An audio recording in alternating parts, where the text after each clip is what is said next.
Welcome back to Padres Social Hour. It has been a very, very fun offseason, and looking forward to catching up with different people to discuss it. How about this guy, old friend Matt Vasgersian joining us. You can see him with Harold Reynolds on Hot Stove, weekday morning, 6 a.m. on MLB Network. That's 6 a.m. Pacific time. Thank goodness, Matt, not 6 a.m. Eastern time. That would make for an early start. Yeah, it's early enough. Let me tell you, 9 a.m. Eastern is early enough for a guy like me when you're used to being kind of nocturnal. But it's fun to do. It's fun to kind of get up and start the day. Usually when there's a little news, still some unsigned free agents, we have a pretty good time speculating for a few hours a day. It's a great show. If you don't know where MLB Network is, you can find it at findmlbnetwork.com for your channel listing. What do you make of this Padres offseason? Been pretty fun, huh? It's been a blast, and certainly for folks in San Diego, I mean, I couldn't imagine an off-season filled with more optimism than this one. It just has been phenomenal what the front office has been able to do. And, I mean, I don't know A.J. Preller. I met him for the first time at the winter meetings, but I would like to buy him lunch or something because he's been amazing. What he's been able to accomplish in a short period of time there makes every other general manager kind of scratch his head and look dumb doing it. It's been great. Do you have a favorite move or a move you think was the biggest move in this offseason for the Padres? You know, the one that surprised me the most was Derek Norris, just because it shouldn't have surprised me from the Oakland end. I mean, they're in sell mode. But that was one we didn't smell coming. The Kemp thing was the biggest and probably the most exciting. He was the best offensive player in the National League after the All-Star break last year, maybe in all of baseball. He's the kind of dynamic player that the Pods just haven't had their hands on in quite some time. And I think, without disrespecting the return compensation package, I thought the asking price was reasonable, if not low. And I think AJ took advantage of the Dodgers' desire to unearth themselves of what they considered a burdensome contract, and maybe other things were involved there, but gosh, the Pods couldn't be happier to have him, and I, as a fan, think it's a great move. I want to hook onto the non-baseball part of this a little bit. You were just talking about, the star power and what it brings to San Diego. You obviously know this place as well as anybody. What do you think it means to the fan base here to kind of have a name like Matt Kemp to hook onto? It means something that hasn't happened very often in franchise history, and that is to have a guy that's kind of a national star wearing a Padres uniform. And you could go back to different vintages of Padres baseball when those guys were there for a very short time. Robbie Alomar, Joe Carter et al. From one vintage, Gary Sheffield from another. Tony Gwynn was the only guy that was consistently there his whole career. Tony and Trevor. But Trevor being a relief pitcher, it's not the same as having a position player that's a super-duper star that's in the lineup every day. So here is that guy, and it's now. And it's not just him. He's got a supporting cast. If this was the only deal that the Padres had made, it would have been nice. It would have been great.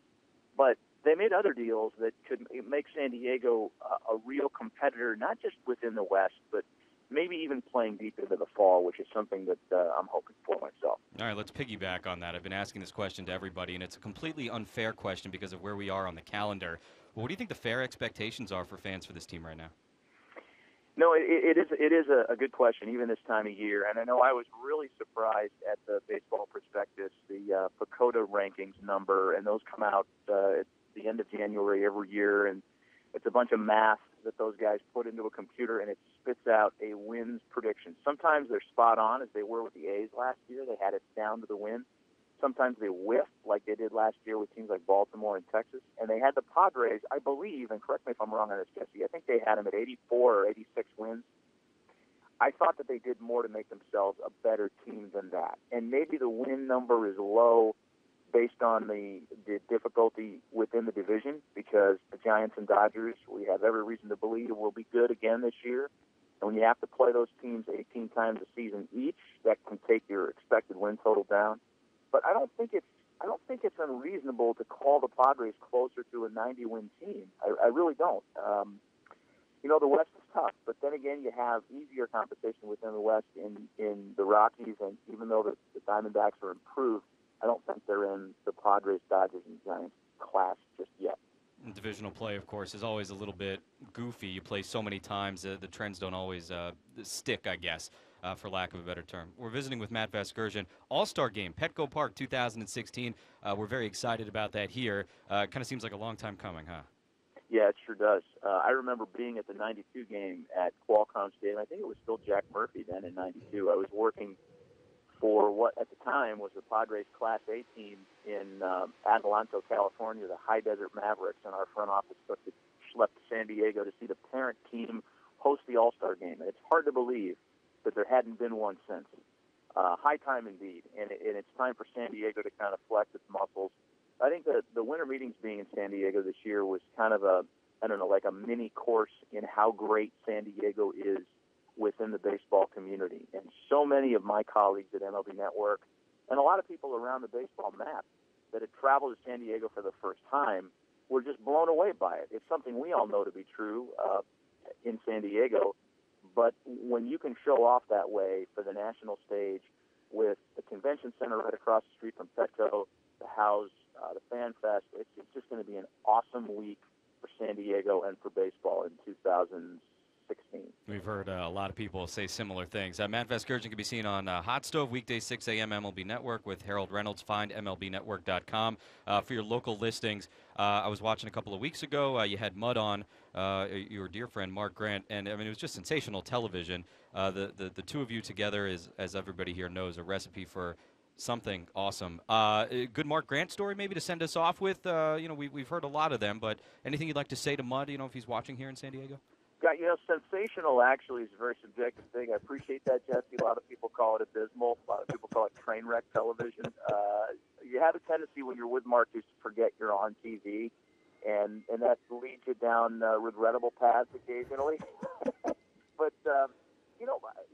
this is the thing with Mark Grant. He never thumped his chest about what a big-time prospect he was. And he was a first-round draft choice in a season where there were a lot of big-time players that were taken later than him. He never talks about that. He had a major league career. Injuries kind of derailed it. But more than that, he's one of the funniest guys, and he spent enough time around the too, Jesse. He's a funny guy. We were in San Francisco probably 8 to 10 years ago now, and after a game, a guy by the name of Jeff Richards, who's a stand-up comedian who's very funny. He used to be on Saturday Night Live. He did Drunk Girl. That was his big character on Weekend Update. We were at a karaoke night, and Jeff Richards got up there and did a little shtick, and it was pretty funny. And Mud went up right after Jeff Richards. And I thought, gosh, that's bad placement there. You never want to be the guy that goes up after the professional comedian. And Mud actually killed to the degree that he got a way better reaction than the professional comedian. That's how funny this guy is. And boy, San Diego should thank themselves or thank the Padres for keeping him around because he's one of the best. He's one of my faves. Outstanding.